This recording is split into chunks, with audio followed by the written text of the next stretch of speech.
नमस्कार जन उत्तराखंड में आप सभी का स्वागत है और मैं आपके साथ गौरवी। चलिए बुलेटिन की शुरुआत से पहले नजर डालेंगे हेडलाइंस की ओर।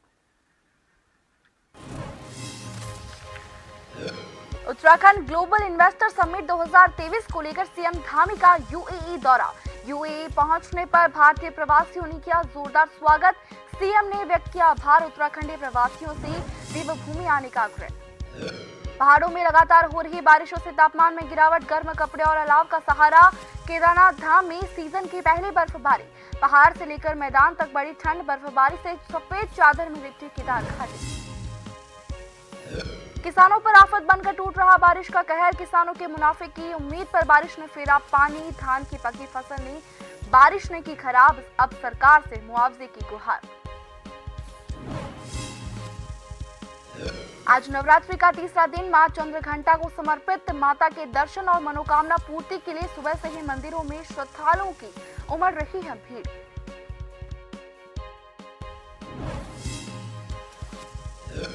विश्व प्रसिद्ध गंगोत्री धाम कपाट बंद होने की तारीख तय, 14 नवंबर को 6 महीने के लिए बंद किए जाएंगे।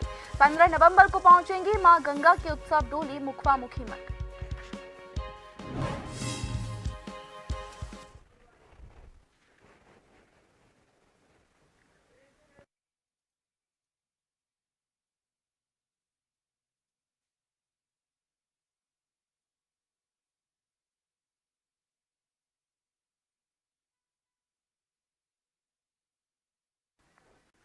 अब खबरें विस्तार से। बारिश का कहर किसानों पर आफत बनकर बरस रहा है। वहीं बारिश की वजह से किसानों की लहलहाती हुई धान की फसल जो है बारिश की भेंट चढ़ गई। किसानों को जहां इस फसल से मुनाफे की उम्मीद थी, वहीं इस बारिश ने उनकी सारी उम्मीदों पर पानी फेर दिया है।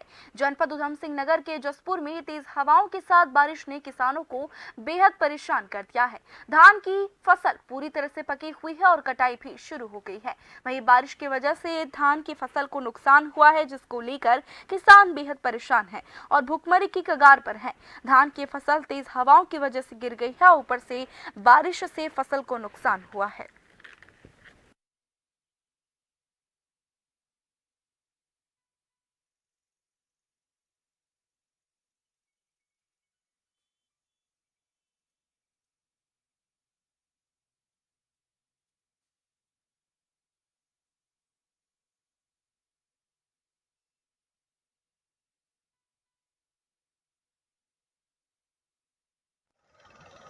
सर नुकसान तो हुआ है। अगर बारिश और अधिक पड़ती है तो किसान कर्जदार हो जाएगा और भुखमरी की कगार पर आ जाएगा। सर इस समय मेन फसल धान की है जो तैयार है, और मैं समझता हूँ कि अगर बारिश पड़ती है तो 60% तक किसान का नुकसान हो जाएगा। सर किसान सरकार से यही मांग करता है कि अगर उसको ज़्यादा नुकसान होता है तो सरकार उसको मुआवजा दे।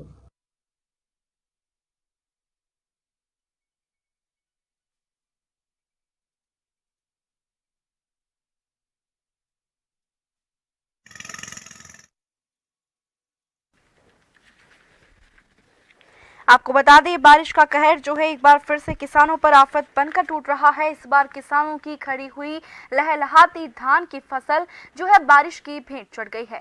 किसानों को जहां इस फसल से मुनाफे की उम्मीद थी, वहीं इस बारिश ने उनकी सारी उम्मीदों पर पानी फेर दिया है। जनपद उधम सिंह नगर के जसपुर में भी तेज हवाओं के साथ बारिश ने किसानों को बेहद परेशान कर दिया है।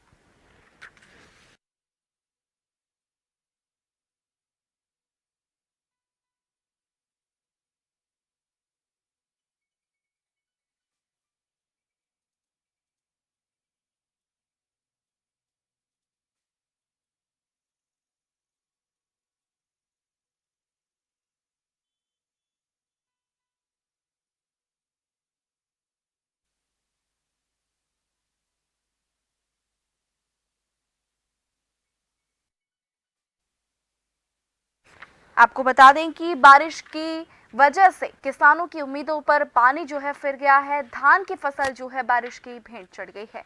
आपको बता दें, जसपुर में तेज बारिश की वजह से फसल जो है, धान की जो फसल है वो खराब हो चुकी है।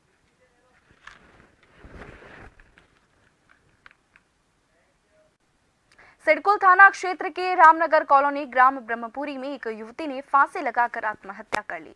फांसी के फंदे पर लड़की को झूलता देखकर आसपास के लोगों ने मकान मालिक को और पुलिस को सूचना दी। जानकारी मिलते ही ग्राम प्रधान और सिडकुल पुलिस मौके पर पहुंची और फंदे पर लटकी युवती को नीचे उतारा और शव को कब्जे में लेकर जिला अस्पताल में पोस्टमार्टम के लिए भेज दिया। युवती बिजनौर जिले की रहने वाली बताई जा रही है।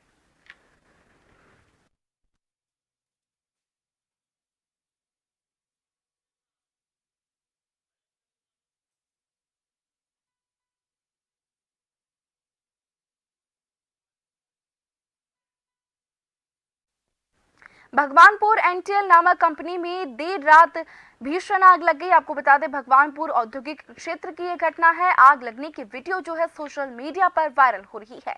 सीएफएल बल्ब जो है ये कंपनी बनाती है। आग के कारणों का अभी तक पता नहीं चल पाया है। वहीं कंपनी जो है जलकर खाक हो गई। दमकल विभाग की कई गाड़ियां जो है आग बुझाने में लगी और आग पर काबू पाने की कोशिश जारी है।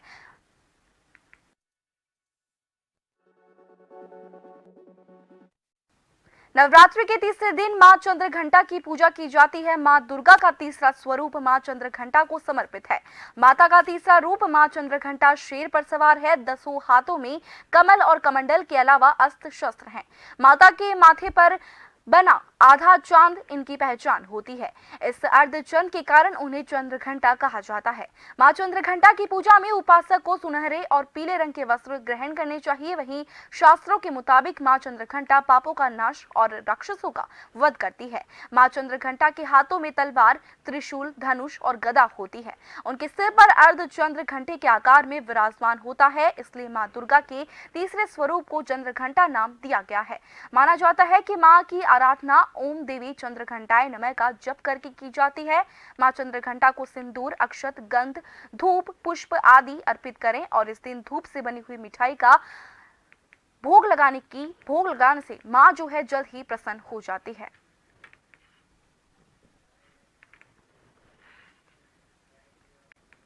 खेल महाकुंभ को लेकर उत्तराखंड की कैबिनेट मंत्री रेखा आर्य ने विभागीय अधिकारियों के साथ विधानसभा में बैठक की। बैठक के बाद मंत्री रेखा आर्य ने कहा कि हर साल की तरह इस साल भी खेल महाकुंभ का आयोजन किया जाएगा। इस बार खेल महाकुंभ 31 अक्टूबर से आयोजित किए जाएंगे, जो कि दिसंबर महीने तक पूरे कर लिए जाएंगे। खेल विभाग ने, युवा कल्याण विभाग ने, चूँकि हम लोग हर साल खेल महाकुंभ करते हैं और हर साल लगभग ये प्रयास रहता है कि अक्टूबर के प्रथम हफ्ते में जो है खेल महाकुंभ की शुरुआत हो जाए। चूँकि इस बार कुछ परिस्थितियों में रद्दोबदल रहा, तो जिसके कारण से जो है ये बैठक जो है वो नहीं हो पाई थी। तो आज इस बैठक के माध्यम से यह तय हुआ है कि हम लोग 31 अक्टूबर से जो है खेल महाकुंभ की शुरुआत करेंगे।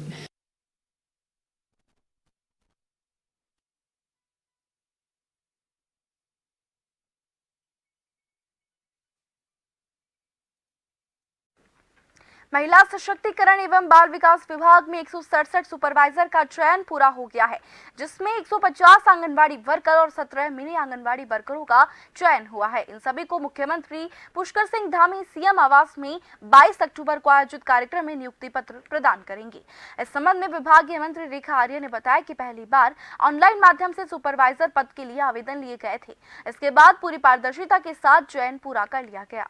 सुपरवाइजरों के कुल 172 पद के सापेक्ष कोर्ट के आदेश पर 5 पदों को छोड़कर शेष के लिए चयन प्रक्रिया पूरी कर ली गई है। मंत्री ने सफल अभ्यर्थियों को बधाई दी है। आंगनवाड़ी बहनें जो विगत कई वर्षों से जो है विभाग में सेवा करते हुए अपनी इस योग्यता की ओर अग्रसर थी, जहां वह मानदेय कर्मचारी न होकर अब वह सरकारी कर्मचारी बन पाए, तो मुझे बताते हुए बेहद खुशी है कि ऐसी हमारी आंगनबाड़ी बहनें सुपरवाइजर के पद पर उनकी नियुक्ति जो है वह हो चुकी है, जिसकी नियुक्ति पत्र जो है वह 22 तारीख को माननीय मुख्यमंत्री के कर कमलों से उनको दी जाएगी। और मुझे लगता है कि एक ऐतिहासिक निर्णय जो है आंगनबाड़ी कार्यकर्तियों के हित में धामी जी की सरकार ने करने का काम किया है। 16 अक्टूबर को निकलने वाली किसान सम्मान यात्रा को हरीश रावत ने स्थगित कर दिया। ये जानकारी उन्होंने एक प्रेस कॉन्फ्रेंस के माध्यम से मीडिया कर्मी को दी। आपको बता दें कि दोपहर 2 बजे से मंगलौर के नारसन से रुड़की तक हजारों ट्रैक्टर ट्रोली के द्वारा किसान सम्मान यात्रा निकाली जानी थी, जिसका नेतृत्व पूर्व मुख्यमंत्री हरीश रावत के द्वारा किया जाना था। पर सुबह से ही तेज आंधी और बारिश के चलते कार्यक्रम स्थगित कर दिया गया, जिसकी वजह से पूर्व मुख्यमंत्री हरीश रावत ने रुड़की के एक निजी होटल में प्रेस कॉन्फ्रेंस करके मीडिया के माध्यम से ये जानकारी देते हुए बताया कि किसानों को किसान सम्मान यात्रा के दौरान किसी भी तरह की परेशानी ना हो, इसी के मद्देनजर ये यात्रा फिलहाल स्थगित कर ली गई है और आगे 19 अक्टूबर को ये यात्रा नारसन से 2 बजे निकाली जाएगी, जो कि रुड़की एसडीएम चौक पर समाप्त की जाएगी। आज भारी वर्षा के कारण किसानों को हो रही भारी असुविधा को देखते हुए हमने उसको स्थगित कर दिया। अब हम 19 तारीख को 2 बजे गुरुकुल नारसन से प्रारंभ करेंगे और रुड़की में एसडीएम चौक के पीछे उसका समापन करेंगे। हम रुड़की के बाद लक्सर के बाद भगवानपुर, फिर डोईवाला, हमने ये सब एरियाज, छिद्दरवाला, श्यामपुर। एनआरएलएम के अंतर्गत क्लस्टर लेवल फेडरेशन के पदाधिकारियों और महिला स्वयं सहायता समूहों को प्रसार प्रशिक्षण केंद्र हवालाबाग के माध्यम से अल्मोड़ा के सभी विकास खंडों में 3 दिवसीय पेरोल क्राफ्ट की ट्रेनिंग दी जा रही है। इसके अंतर्गत विकास खंड द्वारा हाट में भी कार्यशाला आयोजित की गई। इसके द्वारा समूह की महिलाओं की आजीविका को बढ़ावा दिया जा रहा है, साथ ही उन्हें स्वरोजगार की तरफ प्रेरित किया जा रहा है। विकास खंड सभागार में आयोजित इस कार्यशाला में मशहूर पेरोल आर्टिस्ट मंजू शाह के निर्देशन में महिला स्वयं सहायता समूह की महिलाएं जो है बढ़ चढ़कर हिस्सा ले रही है। 3 दिवसीय इस कार्यशाला में विकासखंड की लगभग 30 महिलाएं प्रतिभाग कर रही है। यहाँ पे प्रसार प्रशिक्षण केंद्र हवालाबाग द्वारा ट्रेनिंग दी जा रही है। 3 दिवसीय ट्रेनिंग है, जिसमें महिलाओं को पेरोल से बहुत आइटम बनाने की जो ट्रेनिंग दी जा रही है, उससे इनके रोजगार के अवसर बढ़ेंगे और महिलाएं आत्मनिर्भर होंगी और एक सशक्त भारत में महिलाओं की एक जो भूमिका होगी सशक्त होगी। जागेश्वर विधानसभा क्षेत्र के लमगड़ा में कपिलेश्वर बानन देवी पंपिंग पेयजल योजना के खराब हो जाने से कई गांवों के लोगों को पेयजल किल्लत झेलनी पड़ रही है। कांग्रेस जिला महामंत्री दीवान सतवाल ने बताया कि आज फिर पंप खराबी की वजह से पानी सप्लाई नहीं हो पाया है। सिमल्टी पंप हाउस में दोनों पंप खराब चल रहे हैं। अगर पंप जल्द ही सही नहीं कराया गया तो ग्रामीणों को एक बार फिर से घोड़ों से पानी का ढुलान करने को मजबूर होना पड़ेगा। उन्होंने कहा कि कांग्रेस सरकार के वक्त लाई गई ये योजना विभाग की लापरवाही की वजह से ठप पड़ी हुई है। पंप जल्द सही नहीं करने पर ग्रामीणों के साथ मिलकर उग्र आंदोलन की चेतावनी दी गई। महत्वपूर्ण पंपिंग पेयजल योजना कपिलेश्वर बानर देवी पंपिंग पेयजल योजना, जिस योजना को पूर्ववर्ती कांग्रेस सरकार के द्वारा माननीय पूर्व विधानसभा अध्यक्ष गोविंद सिंह कुंजवाल जी के अथक प्रयासों से स्वीकृत कराया गया और विभाग को यह लगातार हम लोगों के द्वारा चेताया जाता है कि प्रत्येक पंप हाउस में 2-2 मोटर लगी हुई हैं। इसमें अगर एक मोटर में कोई परेशानी आती है, टेक्निकली कोई परेशानी आती है, तो उस मोटर के अपेक्षा दूसरे मोटर को चला करके यहाँ की पेयजल व्यवस्था को संचालित किया जाता है। की ओर मुख्यमंत्री पुष्कर सिंह धामी के दुबई पहुंचने पर उत्तराखंड एसोसिएशन ऑफ यूएई और भारतीय प्रवासियों के द्वारा भव्य स्वागत समारोह आयोजित किया गया। इस मौके पर मुख्यमंत्री ने एसोसिएशन के पदाधिकारियों को उत्तराखंडी टोपी भेंट कर सम्मानित भी किया। मुख्यमंत्री ने समस्त प्रवासी उत्तराखंडियों से वर्ष में एक बार उत्तराखंड आने की अपील की। साथ ही उन्हें प्रधानमंत्री मोदी के कुशल नेतृत्व में धार्मिक, पर्यटन, आध्यात्म, शिक्षा, स्वास्थ्य, रोजगार के क्षेत्र में संचालित विभिन्न विकास कार्यों के बारे में अवगत करवाया। उन्होंने उत्तराखंड एसोसिएशन ऑफ यूएई और भारतीय प्रवासियों का इस आत्मीय स्वागत के लिए आभार व्यक्त किया।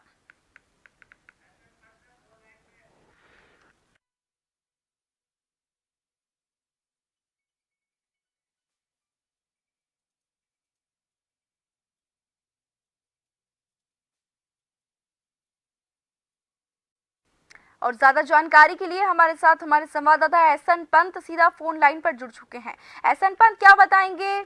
मुख्यमंत्री पुष्कर सिंह धामी जो है दुबई पहुंचे, वहां पर उनका स्वागत किया गया। उनके इस दुबई के दौरे को लेकर क्या कुछ जानकारी आप हमें देंगे?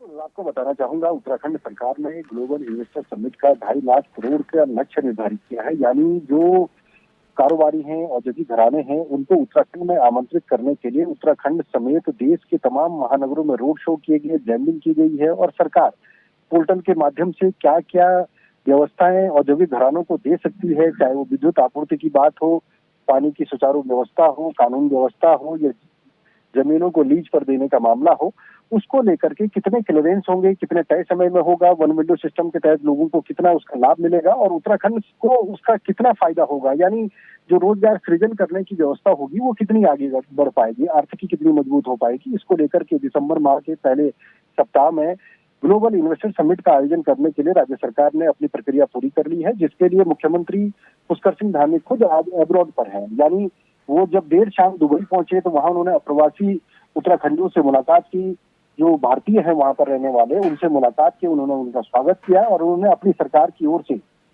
जो कराए जा रहे ग्लोबल इन्वेस्टर समिट का पूरा एक खाका उनके सामने रखा है और साथ ही साथ जो आज रोड शो वहां पर किया जा रहा है और कल जो रोड शो होगा वो अबू धाबी में होगा और कोशिश ये की जाएगी जो औद्योगिक घराने हैं, मैन्युफैक्चरिंग इकाइयां हैं, पैकेजिंग इकाइयां हैं, वो उत्तराखंड में लगाएंगे तो जाहिर सी बात है उत्तराखंड में पलायन रुकेगा, उत्तराखंड के बेरोजगारों को रोजगार मिलेगा और सरकार को राजस्व की प्राप्ति होगी। इस मकसद से 2.5 लाख करोड़ का जो लक्ष्य निर्धारित किया गया है और उसमें कई सारे ऐसे जो प्राइमरी स्टेज पर जो करार हैं वो काफी हद तक कामयाब भी हुए हैं और सरकार उसका फॉलोअप कर रही है। जब ग्लोबल इन्वेस्टर समिट उत्तराखंड में कराई जाएगी आगामी दिसंबर माह के पहले सप्ताह में, तो उसमें कई औद्योगिक घराने आएंगे जो करार करेंगे और उसके बाद वो अपनी अनुकूल किस तरीके से उत्तराखंड में सरकार का व्यवहार देखते हैं, सरकार का काम देखते हैं और सरकार की जो नीति है उसको देखते हैं और कितना वो निवेश यहाँ पर कर पाएंगे। मुख्यमंत्री को पूरी उम्मीद है कि 2.5 लाख करोड़ का जो लक्ष्य निर्धारित किया है उत्तराखंड सरकार उसको पूरा करने में कामयाब होगी। जी एसएन पंत, तमाम जानकारी के लिए आपका बहुत बहुत शुक्रिया। आपको बता दें कि उत्तराखंड के सीएम पुष्कर सिंह धामी जो है दुबई पहुंचे, इसी के साथ भारतीय प्रवासियों ने उनका दुबई पहुंचने पर जोरदार स्वागत किया।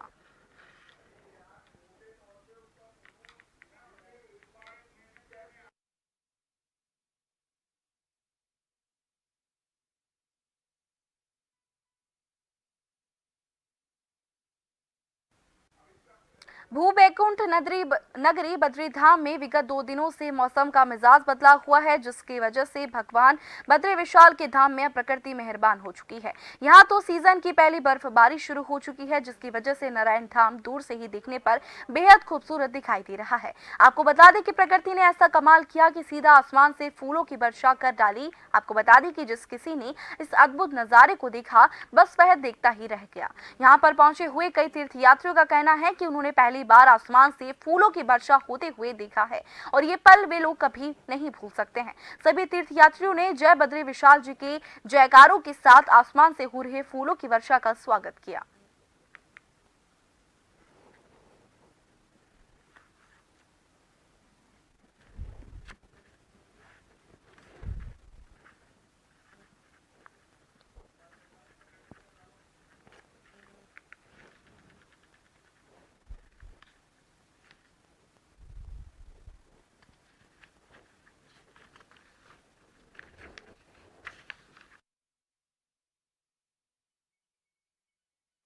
बता दें कि सीजन की पहली बर्फबारी से बद्रीनाथ में एक विशाल नज़ारा देखा गया। आपको बता दें विगत 2 दिनों से मौसम का मिजाज जो है वो बदला हुआ है और वहां पर बरसात के साथ ही वहां पर तेज बर्फबारी देखी गई, जिसकी वजह से वहां का माहौल जो है काफी खुशनुमा हो गया और लोगों ने वर्षा का और बर्फबारी का स्वागत किया। आपको बता दें भू बैकुंठ नगरी बद्रीधाम में विगत 2 दिनों से ये मौसम जो है उसका मिजाज बदला हुआ है, जिसकी वजह से भगवान बद्री विशाल के धाम में प्रकृति जो है पूरी तरह से मेहरबान दिखाई दे रही है। सीजन की पहली बर्फबारी जो है शुरू हो चुकी है, जिसकी वजह से बद्रीनाथ धाम जो है दूर से देखने पर भी बहुत ज्यादा खूबसूरत दिखाई दे रहा है। आपको बता दें कि ऐसा माना जा रहा था कि प्रकृति ने ऐसा कमाल किया है कि जैसे कि मानो आसमान से फूलों की बारिश जो है हो रही है। इसी के साथ पहली बार लोगों ने कहा कि उन्होंने आसमान से फूलों की बारिश होते हुए देखा और इसी के साथ उन्होंने आसमान से हो रही फूलों की बारिश का स्वागत किया। सभी तीर्थयात्रियों ने जय बद्री विशाल जी के जयकारों के साथ आसमान से हो रही फूलों की वर्षा का स्वागत किया। बता दें कि भू बैकुंठ नगरी बद्री धाम में 2 दिनों से मौसम जो है उसका मिजाज बदला हुआ है। काफी ठंड वहां पर हो रही है। सीजन की पहली बर्फबारी है शुरू हो चुकी है, जिसकी वजह से नारायण धाम जो है दूर से देखने पर भी बेहद खूबसूरत नजारा वहां से नजर आ रहा है।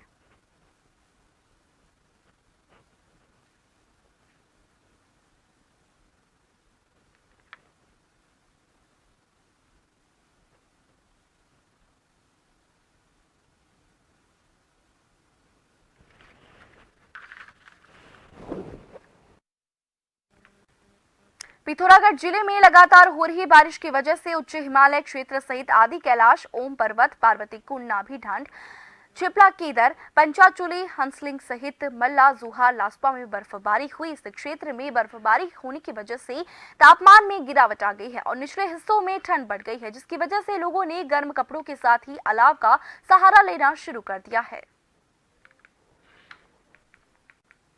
पौड़ी जिले के विकासखंड कलजी खाल के छाजोली धार में कुछ प्रवासी खुलेआम शराब के जाम छलकाते हुए नजर आए।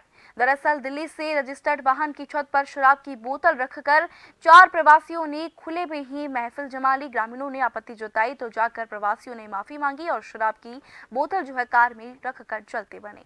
आरटीओ ने पूरे मामले का संज्ञान लिया और बताया कि ड्रंक एंड ड्राइव में परिवहन विभाग के द्वारा वाहन चालक का चालान जो है काटा जाएगा।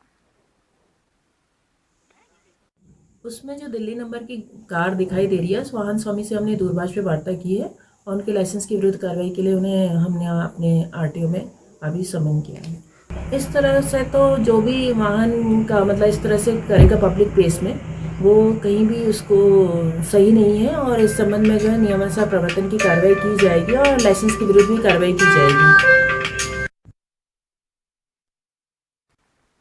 सीएम पुष्कर सिंह धामी दुबई में हैं और निवेशकों से मुलाकात कर एमओयू भी कर रहे हैं। वहीं एमडीडीए वीसी बंशीधर तिवारी ने साफ कहा है कि सीएम साहब की लगातार कोशिश जारी है, वो लगातार रोड शो कर रहे हैं, इसके बाद सुखद परिणाम निकलेंगे।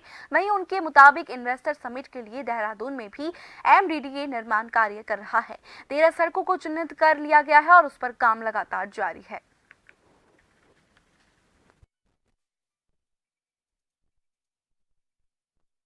देखिए, इन्वेस्टर समिट की जो लगातार उद्योग विभाग के द्वारा इसमें किया जा रहा है रोड शोज और माननीय मुख्यमंत्री जी स्वयं उसमें प्रतिभाग कर रहे हैं और अलग अलग स्तर पर प्रयास इसमें किए जा रहे हैं और उत्तराखंड को लेकर के निश्चित रूप से जो निवेशक है उनका रुझान है और परिणाम इसका सकारात्मक होगा और जो भी समझौते किए जा रहे हैं उनको धरातल पर उतारा जाएगा। और इसी के साथ जन उत्तराखंड में फिलहाल के लिए इतना ही। तब तक बने रहिए जन टीवी के साथ। नमस्कार।